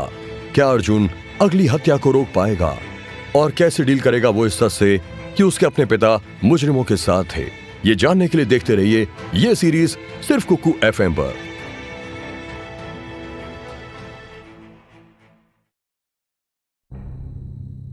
रात का वक्त था। जेल में चारों ओर सन्नाटा छाया हुआ था। सब कैदी अपने सेल में थे, लेकिन एक कैदी ऐसा था जो अपने सेल के बाहर घूम रहा था। उसके साथ उसके कुछ पंटर भी थे। वो लोग आपस में एक दूसरे से बात कर रहे थे। ये जेल में साला सब कुछ मिल जाता है, लेकिन एक लाउंडिया नहीं मिल पाती। काश मिल जाती, मजा ही आ जाते। आप सही कह रहे हो भाई, साला जेल में खुनकी लेते लेते मैं तो थक ही गया हूँ। हाँ, अब तो बस ऐसा लगता है कि कोई और आ जाए। और अरे बस कर बे, तू तो बह ही गया। माफ करना भाई, वो क्या है ना साला, हवस चीज ही ऐसी है। तू टेंशन काहे को लेता है? तेरा भाई है ना, जेल हुआ तो क्या हुआ, मैं तेरी हवस यहाँ भी पूरी कर सकता हूँ। क्या सच भाई? और नहीं तो क्या। पर भाई यहाँ पर लड़की मिलेगी कैसे? वो सारिका है ना, वो चलेगी तुम लोगों को? हाँ, कौन सारिका भाई? वही जो खाना बनाती है? हाँ वही भाई, वो मिल सकती है अपने को। पूछ के देखो उसको, देगी वो अपने को? अबे हट मादरजात, पूछ कर कौन लेता है? अपन तो उसको उठाएंगे और बारी बारी से अलग अलग जगहों से उसकी लेंगे। ये कहकर छोटा चेतन अपने दोनों आदमी के साथ उस कमरे की तरफ बढ़ने लगा था जहां पर जेल में काम करने वाला किचन स्टाफ रहता था। वो देख, वहां पर वो सारिका सो रही है। देख क्या मस्त लग रही है वो। छोटा चेतन ने कहते हुए पलट कर देखा तो पाया कि उसको दोनों आदमी वहां नहीं रहे। कहां मर गए दोनों के दोनों? छोटा चेतन वहां से हटकर उन लोगों को ढूंढने के लिए आगे बढ़ा तो अचानक किसी ने उसका गला पीछे से दबा दिया। उसके लिए सांस लेना मुश्किल हो रही थी। उसे समझ नहीं आ रहा था कि उसके साथ कौन ये सब कर रहा था। वो अपने आप को बचाने की कोशिश कर रहा था। तभी उसे एक आवाज सुनाई दी। तूने सही कहा था, विक्रम सक्सेना कुत्ते की दुम ही है, कभी सीधा नहीं हो सकता। पर तुम्हारे जैसों के लिए सीधा होना ही क्यों है? हाँ? छोटा चेतन और उसके साथियों को विक्रम ने मौत के घाट उतार दिया था। वहीं दूसरी ओर अर्जुन अभी भी अपने पापा का नाम घोटाले में आने की बात पचा नहीं पा रहा था। लेकिन उसके पास अभी ये सब सोचने का टाइम नहीं था। उसे कुछ बहुत जरूरी बातें पता करनी थी। अर्जुन, इंस्पेक्टर विक्रांत और हवलदार तांबे एक साथ बैठकर वायुदेव के प्रकोप यानी फॉस्फिन गैस को लेकर इंफॉर्मेशन जमा कर रहे थे। हमें इस बार हर हाल में इस मौत के खेल को रोकना होगा। कुछ भी गड़बड़ नहीं होनी चाहिए। एक बात बताओ, हम अभी तक उस फॉस्फिन गैस के बारे में क्या जानते हैं? नैना ने जो हमें इंफॉर्मेशन भेजी है उसके हिसाब से फॉस्फिन गैस सबसे जहरीली गैस है। ये एक ऐसी गैस है जो सिर्फ एक इंसान पर अटैक करती है और उसकी मौत को बहुत भयानक और दर्दनाक बना देती है। एक और बात सर, हमने मिस्टर कपूर की सेफ्टी के लिए एक ऐसे पुलिस सेफ हाउस को डिसाइड किया है जिसकी इंफॉर्मेशन बस हमारी टीम को है। इस बार विक्रम सक्सेना तो क्या, दाऊद भी आ जाए तब भी कुछ नहीं होगा। लेकिन तांबे, हम विक्रम सक्सेना को हल्के में नहीं ले सकते, क्योंकि विक्रम के इरादों को समझना और उन्हें रोकना हमारे लिए आसान नहीं है। हाँ सर, इस बार हम कोई चांस नहीं लेंगे। मेरे पास एक प्लान है जिससे हम इस बार विक्रम को हरा सकते हैं। वो प्लान क्या है सर? अर्जुन ने उन दोनों को अपना प्लान सुनाया। उन तीनों ने फौरन प्लान के हिसाब से सारी तैयारी अच्छे से शुरू कर दी। उन्होंने फॉस्फिन गैस के लीक के सारे सोर्स की पहचान की और यह अश्योर किया कि मिस्टर कपूर को कोई भी रिस्क ना हो। सेफ हाउस को हाई सिक्योरिटी लेवल पर रखा और सभी एंट्री और एग्जिट पॉइंट्स की चौकसी भी बढ़ा दी गई। पुलिस सेफ हाउस में बिजनेसमैन मिस्टर कपूर को एक अलग कमरे में रखा गया जहां उसकी पूरी सिक्योरिटी की गई थी। लेकिन विक्रम के पास हर ताले की चाबी थी। मिस्टर कपूर के सेफ हाउस के अपने रूम में आने से पहले ही उसके आदमियों ने फॉस्फिन गैस की एक छोटी सी बोतल उसके कमरे में छुपा दी थी और सही वक्त पर उस गैस ने अपना काम करना शुरू कर दिया था। गैस के कांटेक्ट में आने के बाद मिस्टर कपूर की हालत तेजी से बिगड़ने लगी। उसकी सांसें अटकने लगी और उसका शरीर छटपटाने लगा। अर्जुन, विक्रांत और तांबे ने जैसे ही अलार्म सुना, वो तीनों दौड़ते हुए सेफ हाउस के उस रूम की ओर बढ़े। उन्होंने गैस के सोर्स का पता लगाने की कोशिश की और मिस्टर कपूर को वहां से निकालने की कोशिश की, लेकिन कपूर की हालत और खराब हो गई। उसे निकालो, जल्दी करो, हम उसे बचा सकते हैं। सर हाँ, लेकिन गैस बहुत तेजी से काम कर रही है। हम सब कुछ कर रहे हैं, लेकिन मिस्टर कपूर कभी भी मर सकते हैं। सर, ये मर गया, इसकी सांस रुक गई है। अर्जुन एक बार फिर हार गया था। एक और बिजनेसमैन की मौत हो गई थी। अब क्या करने वाला था अर्जुन? जानने के लिए सुनते रहिए कुकू एफएम की यह खास सीरीज।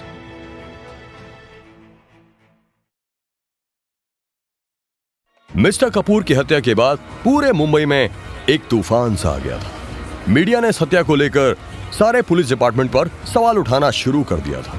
चैनलों पर लगातार इसी को लेकर बहस चल रही थी और हर चैनल की स्क्रीन पर एक ही सवाल चमक रहा था, पुलिस सिक्योरिटी कहां थी? न्यूज एंकर अपने शो में पुलिस की इमेज का पोस्टमार्टम कर रही थी। हेलो, नमस्कार, मैं ऋतु।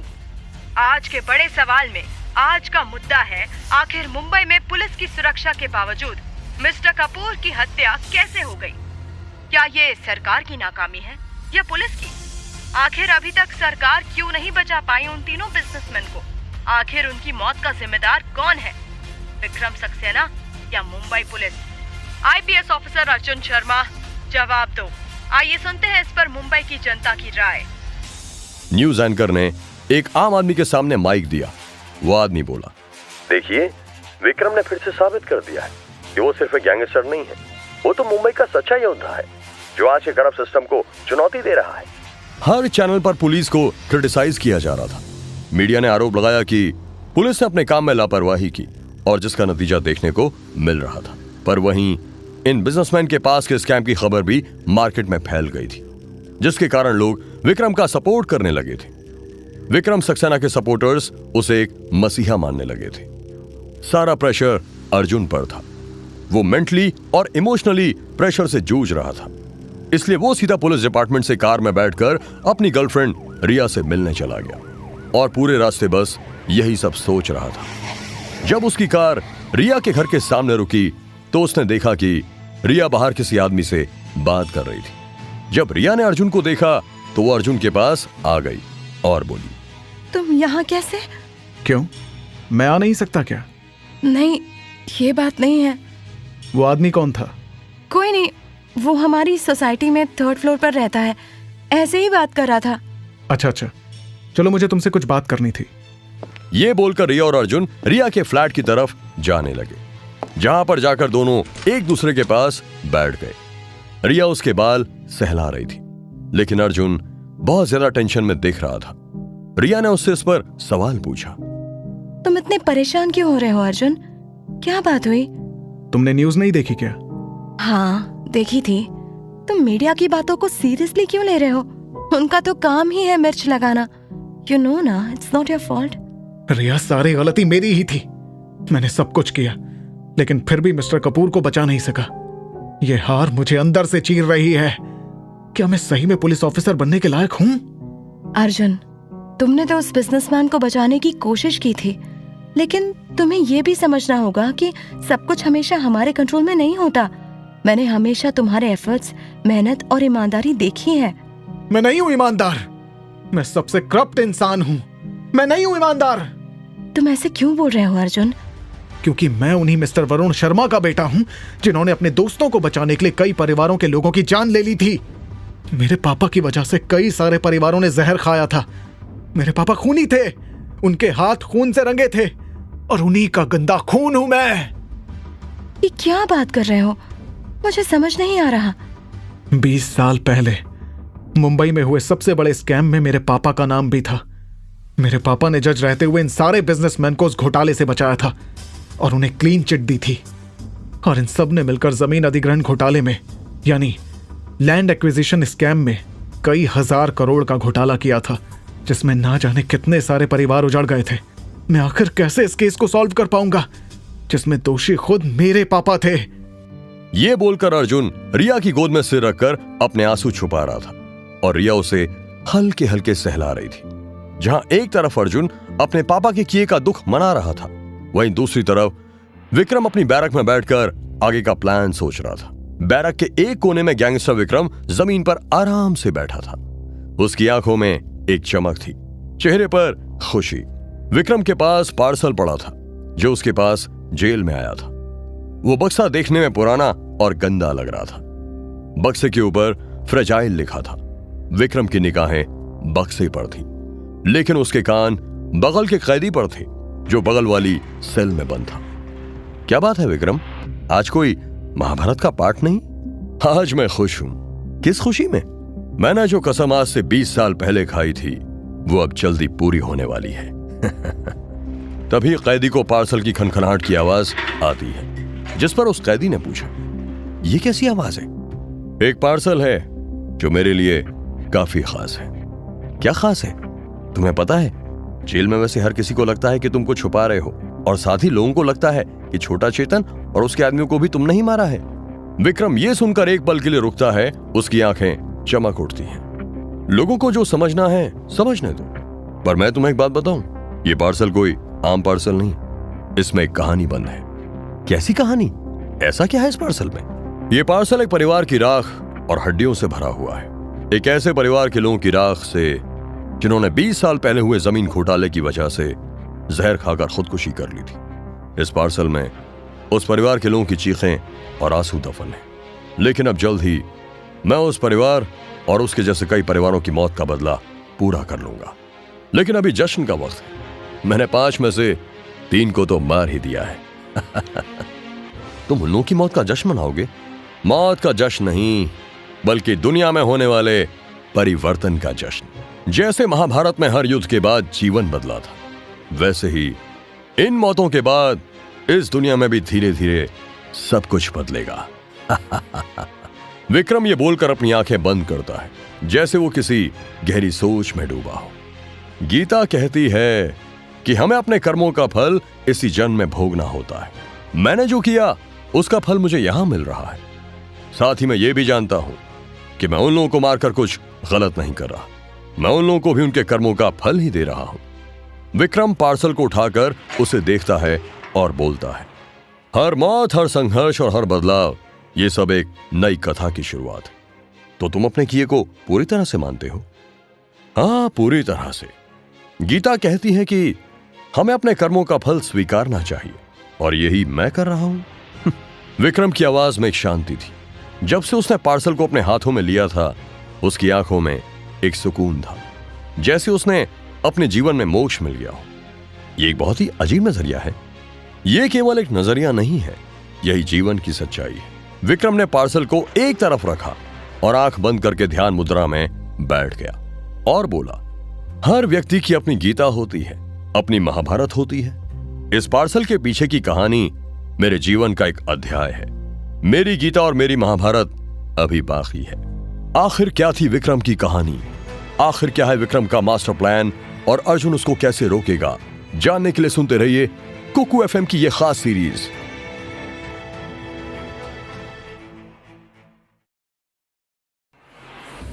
विक्रम सक्सेना दोबारा जेल कंपाउंड में बने अपने मंच पर बैठा हुआ था और उसके आगे सारे कैदी बैठे हुए थे।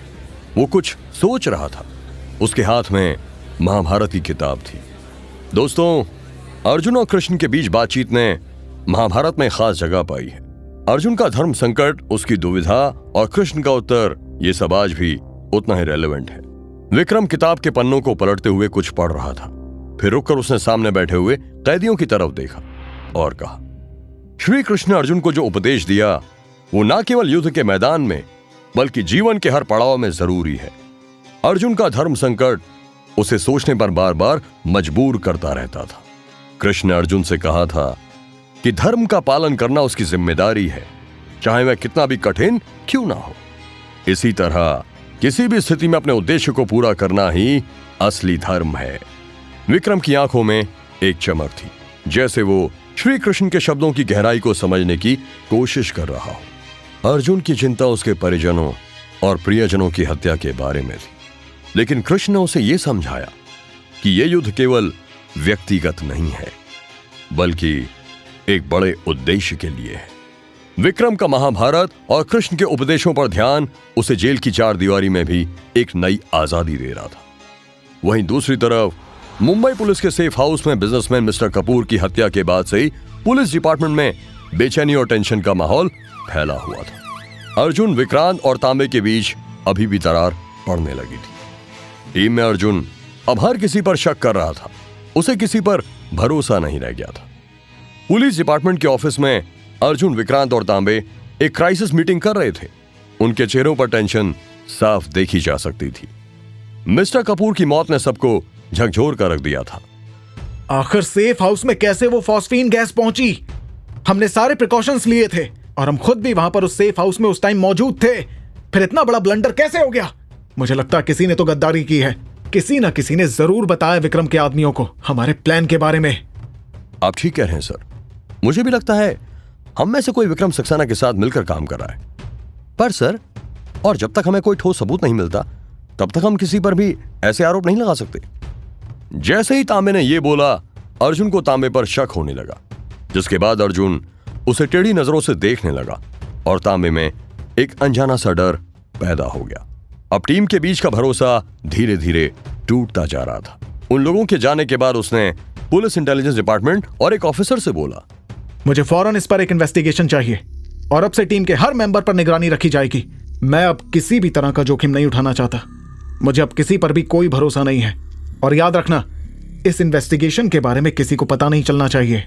अर्जुन ने पुलिस इंटेलिजेंस डिपार्टमेंट को अपनी टीम के एक मेंबर की मूवमेंट्स पर नजर रखने का ऑर्डर दे दिया था। विक्रांत, तांबे, यहां तक कि नैना पर भी उसे शक था। अर्जुन ने सीक्रेट तरीके से सभी को ट्रैक करने का ऑर्डर दिया था, जिसके बाद से पुलिस इंटेलिजेंस डिपार्टमेंट ने विक्रांत के ऑफिस में स्पाई कैमरे लगा दिए थे। उन लोगों ने तांबे के घर पर निगरानी करना शुरू कर दी थी।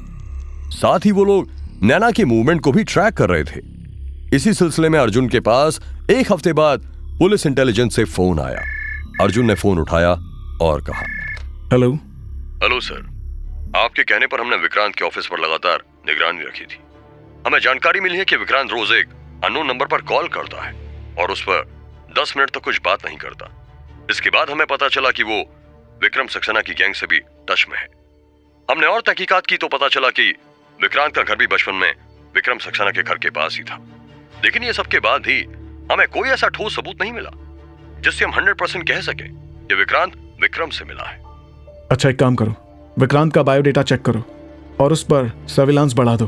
कुछ दिनों से ऑफिस में भी मुझे उसका बिहेवियर काफी सस्पिशियस और मिस्टीरियस लग रहा है। ठीक है सर। बाकी तांबे घर की भी हालत अच्छी नहीं है। उसकी पत्नी के पास रोज एक अनजान आदमी आता है।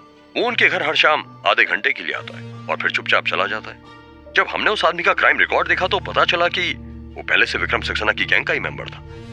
बाकी आप हमें थोड़ा टाइम दो, हम आज ही उस आदमी को राउंड अप लेकर अच्छे से पूछताछ करके बताते हैं कि आखिर बात क्या है। हमें इसमें तांबे की पत्नी के कांटेक्ट की भी जांच करनी होगी। कहीं ऐसा तो नहीं कि वो भी विक्रम सक्सेना के डायरेक्ट कांटेक्ट में हो।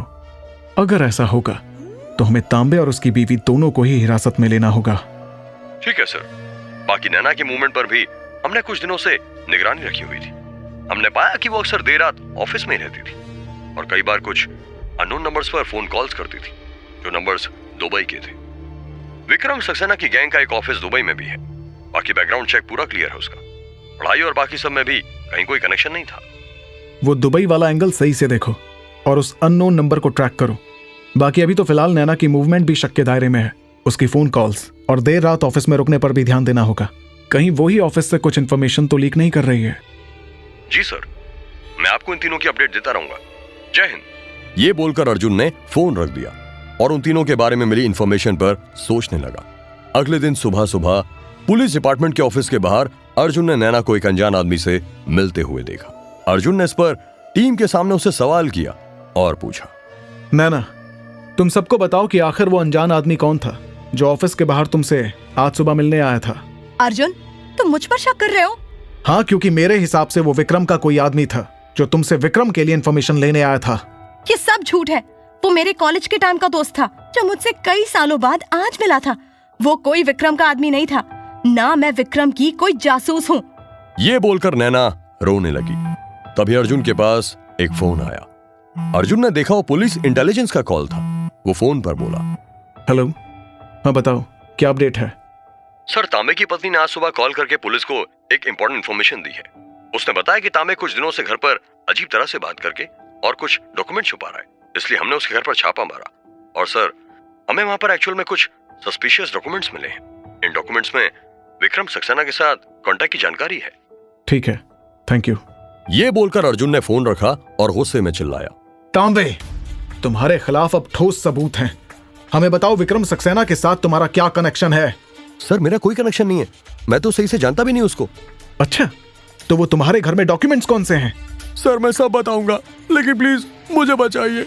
मुझे धमकाया गया था, विक्रम ने मुझे धमकाया था और मेरे बच्चों और मेरी बीवी को जान से मारने की धमकी दी थी। इसलिए सर मैं अपनी फैमिली की जान बचाने के लिए उसको इन्फॉर्मेशन दे रहा था। तांबे, तूने पुलिस से गद्दारी की है। सर मेरी फैमिली की जान को खतरा था, मैं इसलिए कुछ नहीं कर पाया। Sorry sir, sorry. एक तरफ जहां अर्जुन अब धर्म संकट में था क्योंकि तांबे ने अपनी फैमिली को बचाने के लिए यह काम किया था, वहीं दूसरी तरफ अर्जुन सोच रहा था कि आखिर वो किस पर भरोसा करे। अर्जुन का यह धर्म संकट कैसे दूर होगा और क्या अर्जुन और उसकी टीम विक्रम की योजना को नाकाम कर पाएंगे और उसे उसकी सजा दिलवा पाएंगे? जानने के लिए सुनते रहिए हमारी सीरीज सिर्फ कुकू एफएम पर। जहां एक तरफ अर्जुन विक्रम के मिशन को नाकाम करने की कोशिश में लगा था, वहीं दूसरी तरफ मुंबई की सेंट्रल जेल में विक्रम सक्सेना बैठकर प्रवचन सुना रहा था, जिसमें एक तरफ जेल की कोठरी में गैंगस्टर विक्रम सक्सेना एक चेयर पर बैठा था और उसके सामने जमीन पर उसके कुछ अंधभक्त, जिनमें पुलिस वाले और कैदी दोनों बैठे थे। पूरे बैरक में एक अजीब सा सन्नाटा था। विक्रम सक्सेना ने बगल में रखा शंख उठाया और उसे बजाने लगा, फिर उसे नीचे रखकर बोला, तुम लोगों को पता है जब हम शंख बजाते हैं तो उसकी आवाज हर कोने में फैल जाती है। यही साउंड है जो हमारे जीवन को एक नई शुरुआत देती है। इस पर एक पुलिस वाला बोला, हाँ विक्रम भैया, इसलिए रोज मंदिर में भी पुजारी शंख बजाते हैं। हाँ, लेकिन अगर तुम गौर से सुनो तो इस शंख की आवाज में मौत की चीख भी छिपी होती है। तभी पुलिस वाले के बगल में बैठे कैदी ने पूछा।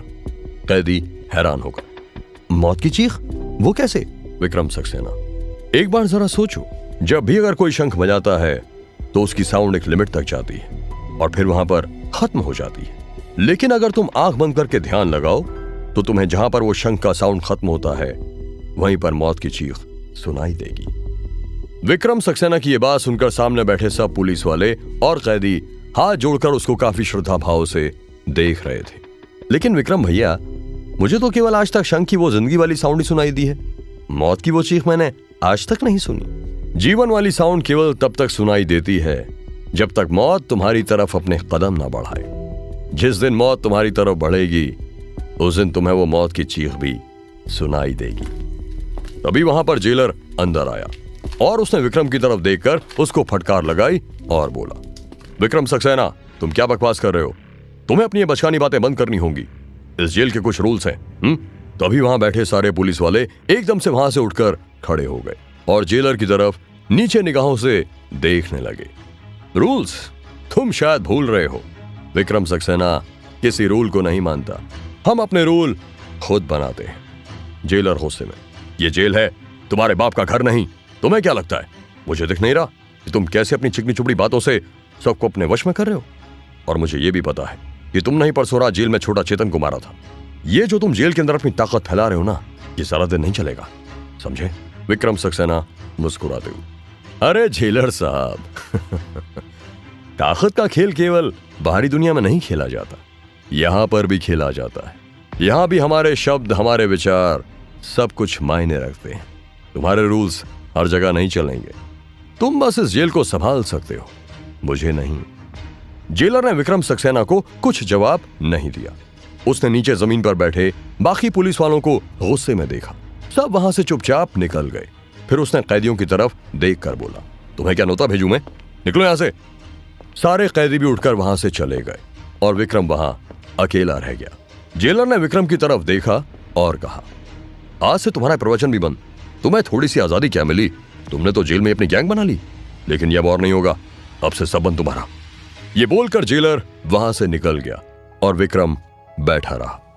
तभी उसके पास एक पुलिस वाला आया और बोला, विक्रम भैया, आप हमें अभी जो इस जेल में अपनी साउंड का मतलब समझा रहे थे, उसका क्या मतलब था? विक्रम सक्सेना मुस्कुराते हुए, इसका मतलब यह है कि हमें समझना होगा कि जीवन और मौत का खेल केवल दुनिया में सीमित नहीं है। तुम जीवन और मौत के बीच का खेल समझो और उसी के अनुसार अपना भविष्य बनाओ। जहां एक तरफ विक्रम धीरे धीरे पूरी जेल में अपना दबदबा कायम कर रहा था। वहीं दूसरी तरफ अर्जुन ने तांबे को विक्रम का साथ देने के कारण टीम से निकाल दिया था और उसे कुछ टाइम के लिए सस्पेंड भी कर दिया था। अब अर्जुन का सारा फोकस बाकी के बचे 2 बिजनेसमैन की जान बचाने पर था। अब मुंबई में हफ्तों से चली आ रही खौफनाक घटनाओं के बीच पुलिस डिपार्टमेंट फिर से एक नए खतरे का सामना करने के लिए पूरी तरह तैयार था। इस बार मुंबई के सबसे बड़े बिजनेसमैन मिस्टर अनंत को एक इंपॉर्टेंट चैरिटी इवेंट में शामिल होना था और इस बार अर्जुन ने मिस्टर अनंत की सेफ्टी की जिम्मेदारी खुद ली थी, जिसके लिए अर्जुन के साथ विक्रांत और नैना भी थे, जो मिलकर मिस्टर अनंत की सेफ्टी देख रहे थे। तभी अर्जुन नैना के पास आया और बोला, नैना, हर एंट्री और एग्जिट पॉइंट पर नजर रखो। विक्रांत को मैंने इवेंट हॉल में हर कोने की जांच करने के लिए बोला है। मिस्टर अनंत की सेफ्टी ही हमारी प्रायोरिटी है। मैं खुद मिस्टर अनंत के साथ पूरे टाइम रहूंगा। ठीक है अर्जुन, वैसे भी हम इस बार कोई भी जोखिम नहीं ले सकते। कुछ देर बाद इवेंट शुरू हुआ और मिस्टर अनंत ने अपनी वेलकम स्पीच से सभी को अपना दीवाना कर दिया। अर्जुन ने अपनी टीम के साथ हर तरफ नजर रखनी शुरू कर दी। अभी तक सब कुछ ठीक लग रहा था, लेकिन अचानक एक अजीब और भयानक सी साउंड वेव इवेंट हॉल में फैल गई। अचानक एक तेज साउंड, जो एक शंख की साउंड जैसी लग रही थी, पूरे कमरे में गूंज उठी। बाकी लोगों ने डर के अपने कानों पर हाथ रख लिया। जैसे ही साउंड पूरे हॉल में फैल गई, मिस्टर अनंत की हालत एकदम से बिगड़ने लगी। अर्जुन उनके बगल में ही खड़ा था। मिस्टर अनंत एकदम से गिर गए। उनकी आंखों में एक अजीब सा डर आ गया था और उनकी सांसें तेज और उखड़ी हुई लग रही थी। मिस्टर अनंत की हालत देखकर अर्जुन भी घबरा गया। उनकी आंखों में डर और पीड़ा की चमक थी। ये साउंड इतनी हाई पिच और खतरनाक थी कि उनके कानों से खून बहने लगा। तभी अर्जुन ने पूछा, mister Anant, are you all right? ये आवाज बंद करो, ये आवाज को प्लीज बंद करो, ये मेरे दिमाग में चुभ रही है। हमें इन्हें तुरंत हॉस्पिटल लेकर जाना होगा। यहाँ से भीड़ को कम करो और जल्दी से एम्बुलेंस को लेकर आओ। Code blue, code blue. लेकिन मिस्टर अनंत की हालत इतनी बुरी हो चुकी थी कि उन्हें बचाया नहीं जा सका। उनकी आंखों की चमक धीरे धीरे मुरझा रही थी और एकदम से उनकी बॉडी बेजान हो गई। अर्जुन ने उनकी सांस चेक की, लेकिन वो मर चुके थे। विक्रम इस बार भी अपनी साजिश में कामयाब हो गया था। कुछ देर बाद हॉल से सब खाली करवा दिया गया, लेकिन अर्जुन, नैना और विक्रांत वहीं हॉल में बैठे हुए थे। पुलिस वाले स्ट्रेचर पर मिस्टर अनंत की डेड बॉडी को हॉस्पिटल ले गए। कुछ देर बाद विक्रांत ने बोला, सर, मैंने हर कोना चेक किया था, मुझे कोई क्लू नहीं मिला। अर्जुन, इस बार का मोडस ऑपरेंडी भी बाकी बिजनेसमैन की तरह ही सिमिलर था। इस बार भी इस साउंड वेव ने बस मिस्टर अनंत पर ही अटैक किया। इसका मतलब है कि इसे भी उस जहर, वायरस और जहरीली गैस की तरह खास विक्टिम के लिए डिजाइन किया था। हमें सबसे पहले साउंड वेव के सोर्स का पता लगाना होगा। उससे ही हमें पता चलेगा कि आखिर ये हुआ कैसे। हाँ, हमें एक बार और सही से पूरे इवेंट हॉल की छानबीन करनी चाहिए। अर्जुन, नैना और विक्रांत ने हर जगह की जांच की। तभी उनको एक दीवार पर एक जगह अजीब सा उभरा हुआ कुछ दिखा। उन्होंने उसको खोदा तो पाया कि साउंड वेव क्रिएट करने के लिए एक छोटा सा स्पेशल डिवाइस वॉल के अंदर फिट किया गया था। नैना ने वो डिवाइस देखा और उसको अपने लैपटॉप से कनेक्ट करके उसको देखने लगी और थोड़ी देर बाद बोली, अर्जुन, ये डिवाइस अपने आप में ही काफी कॉम्प्लिकेटेड है। इसमें आप फ्रीक्वेंसी और डिस्टेंस के हिसाब से एक टारगेट को अटैक कर सकते हो। इसका मतलब है कि विक्रम ने इवेंट से पहले इस डिवाइस को यहाँ पर फिट करवाया था, लेकिन मैंने तो इस जगह पर पिछले एक हफ्ते से 24/7 टाइट सिक्योरिटी रखी थी। खुद हर इंसान का सिक्योरिटी क्लियरेंस मैंने दिया था। फिर आखिर विक्रम के लोगों ने ये किया कैसे? इसका मतलब है कि अभी भी विक्रम का जासूस हमारे बीच में ही है और तांबे असली जासूस नहीं था। सर, कहीं हमारा मुंबई पुलिस डिपार्टमेंट भी तो विक्रम से नहीं मिला हुआ? अर्जुन ने विक्रांत की ओर देखा और वहां से चला गया। चैरिटी इवेंट में हुई घटना ने अर्जुन को फिर उसी मोड़ पर लाकर खड़ा कर दिया था, जहां पर उसको समझ नहीं आ रहा था कि उसका दुश्मन कौन है और दोस्त कौन है। आखिर विक्रम सक्सेना को पुलिस की सारी जानकारियां कौन दे रहा था? अर्जुन इससे कैसे निपटेगा? जानने के लिए सुनते रहिए हमारी ये सीरीज सिर्फ कुकू FM पर। अर्जुन अपने कैबिन में बैठा हुआ सोच रहा था कि विक्रम आखिर उन लोगों को मार क्यों रहा था। तभी उसे लगा कि शायद विक्रम का उस घोटाले से कुछ कनेक्शन हो सकता था। इसलिए उसने विक्रांत को कॉल किया और उससे बोला, हेलो विक्रांत, सुनो, एक काम करो, वो 20 साल पहले हुए घोटाले से जुड़े मामले में तुम सारी फाइल्स को खंगालो और पता करो कि आखिर इसमें विक्रम का क्या कनेक्शन था। ठीक है सर, मैं पता लगाता हूँ। ये बोलकर अर्जुन ने फोन रखते हुए विक्रम की बातों को समझने की कोशिश की। वो सोच रहा था, आखिर विक्रम 20 साल पहले हुए इस घोटाले में शामिल लोगों की ही जान क्यों ले रहा है? क्या ये केस उतना सीधा है जितना मुझे लग रहा है, या ये मामला उससे भी कहीं गहरा है? अर्जुन ने अपने लैपटॉप को खोला और पहले की घटनाओं पर नजर डालनी शुरू की। वो जानता था कि इस मामले को सुलझाने के लिए उसे विक्रम के अतीत में झांकना होगा। तभी अर्जुन ने खुद से कहा, मेरे डैड वरुण शर्मा एक ऐसे सिस्टम का पार्ट थे जिसने गरीबों के साथ इनजस्टिस किया था। लेकिन विक्रम और उन परिवारों की कहानी क्या है? वो उनसे कैसे कनेक्टेड है? मुझे इसकी जांच करनी होगी। जहां एक तरफ अर्जुन विक्रम के अतीत को लेकर सोच रहा था, वहीं दूसरी तरफ विक्रांत ने भी अर्जुन की हिदायत मानते हुए फौरन काम करना शुरू कर दिया था। उसने विक्रम के अतीत की जांच करने के लिए पुराने डॉक्यूमेंट्स और रिपोर्ट्स को खंगालना शुरू कर दिया था। और जैसे ही उसे एक बड़ा सुराग मिला, उसने तुरंत अर्जुन को फोन किया और कहा, सर, मैंने विक्रम के बारे में कुछ और जानकारी हासिल की है। वो उस घोटाले का विक्टिम था। उसके परिवार के साथ भी एक बहुत बड़ी ट्रेजेडी हुई थी। क्या मतलब है तुम्हारा? मुझे पूरी कहानी अच्छे से बताओ। विक्रांत ने गहरी सांस ली और वो अर्जुन के आगे विक्रम के अतीत की घटनाओं को सामने लाने लगा और बोला, सर, विक्रम का घर भी उसी लैंड एक्विजिशन स्कैम में हड़पा गया था और उसका परिवार भी उस समय उस घोटाले का शिकार हुआ था। उनकी जमीन भी बाकी गरीबों की तरह इन 5 बिजनेसमैन ने नकली कागज बनाकर हड़प ली थी। और तब विक्रम के भैया और मां ने कोर्ट में पिटीशन फाइल की और उसका विरोध किया था। लेकिन मुंबई हाई कोर्ट के जज वरुण शर्मा ने ही उनकी पिटीशन खारिज कर दी थी, जिसकी वजह से उन्होंने भी बाद में हार मानकर आत्महत्या कर ली थी। सर, मुझे लगता है कि विक्रम अपनी मां और भाई की मौत का रिवेंज ले रहा है, जिसमें वो इन सबको इतनी बुरी मौतें दे रहा है ताकि पूरी मीडिया में बात फैले और उस 20 साल पहले हुए घोटाले की फाइल एक बार फिर सबके सामने आए। विक्रम बस बदला नहीं ले रहा, वो इन लोगों की असलियत सबके सामने लाना चाहता है। विक्रम की भावनाओं और उसके परिवार के साथ हुई ट्रेजेडी को सुनकर अर्जुन के मन में एक ख्याल आया। उसने विक्रांत से कहा, विक्रांत, विक्रम की पर्सनल लाइफ में काफी दर्द छुपा हुआ है, लेकिन कानून से ऊपर कोई नहीं है, इसलिए हमें जानना होगा कि आखिर विक्रम का अगला प्लान क्या है।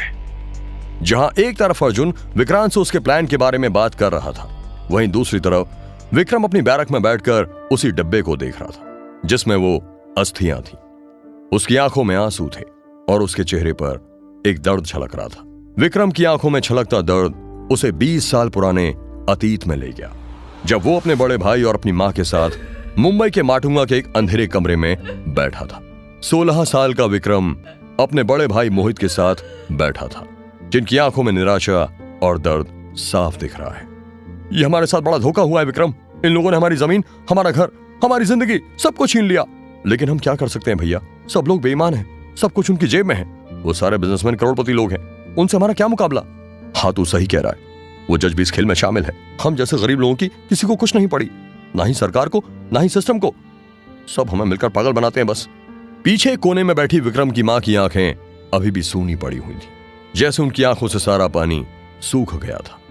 विक्रम ने अपनी मां की ऐसी हालत आखिरी बार पिता के मरने पर देखी थी। विक्रम अपनी मां के पास गया और बोला, मां, तू फिक्र मत कर, भैया और मैं हूं ना, सब ठीक कर देंगे, एक नया घर खरीद लेंगे। उसकी मां ने विक्रम की तरफ देखा और उसके सिर पर हाथ फेरते हुए बोली, बेटा, मुंबई में एक घर खरीदने में लोगों की जिंदगी निकल जाती है, और ये घर तो तेरे पापा की निशानी थी। जब ये घर भी नहीं रहेगा तो हम भला कहाँ रहेंगे? हमें खुद को इस मुसीबत से बचाना होगा, नहीं तो हमारी जिंदगी बर्बाद हो जाएगी। तेरे पापा तो हमें छोड़ गए, अब ये घर भी चला गया तो मैं कैसे जिंदा रहूंगी? मां! एकदम से विक्रम अपने बैरक में जोर से चिल्ला पड़ा। आसपास की दीवारें गूंज उठी। विक्रम की आंखों में आंसू थे। मेरा परिवार भी उस घोटाले का शिकार हुआ था, और मेरे भैया और मेरी मां की मौत के बाद आज तक पिछले 20 सालों से मैं भी उसी दर्द में जी रहा हूं। उन बिजनेसमैन ने सिर्फ हमसे हमारी जमीनें, हमारे घर नहीं लिए थे, बल्कि उन्होंने हमसे हमारी जिंदगी भी छीन ली थी। विक्रम की आंखों में आंसू थे, लेकिन उसके चेहरे पर रिवेंज की चमक भी साफ नजर आ रही थी। विक्रम ने उस पार्सल को अपने सीने से लगाया और उसको चूमते हुए कहा, मेरे भैया और मां की मौत और उनके साथ हुए अन्याय ने मुझे तोड़ दिया। जब तक मैं उन सब लोगों को मौत के घाट नहीं उतार देता, मैं अब चैन से नहीं बैठूंगा। इन सब को मारने के बाद ही मैं अपनी मां और भैया की अस्थियां गंगा में प्रवाहित करूंगा। ये मेरा वादा है। आखिर अब विक्रम कैसे पांचवें और आखिरी बिजनेसमैन की जान लेगा और कैसे अर्जुन और उसकी टीम मिलकर विक्रम को ऐसा करने से रोकेंगे, जानने के लिए सुनते रहिए हमारी सीरीज सिर्फ कुकू FM पर।